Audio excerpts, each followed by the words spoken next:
দেখো, এটা হচ্ছে মায়ের রান্না। আর আজকে আমি ঠিক সেই পদ্ধতিতেই এই রান্নাটা করার চেষ্টা করলাম। কতটা কী পেরেছি সেটা তোমরা কমেন্টে জানিয়ে দিও। সবার আগে কিন্তু সাদা তেলের মধ্যে পরোটাটাকে ভেজে তুলে নিলাম। এবার যেটুকু সাদা তেল ছিল ওর মধ্যে সর্ষের তেল দিলাম। তারপর কিন্তু সবার প্রথমে আলু আর কুমড়োটাকে নুন হলুদ দিয়ে একটুখানি নাড়িয়ে নিলাম। তারপর কিন্তু এরকমভাবে মানে হাতা দিয়ে একটু ফাঁক করে নিলাম। এবার শুকনো লঙ্কাগুলোকে চিড়ে দিয়ে দিলাম।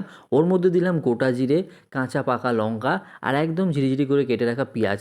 ভালো করে কিন্তু ভেজে নিলাম। ভাজা হয়ে আসলে জিরের গুঁড়ো দিলাম।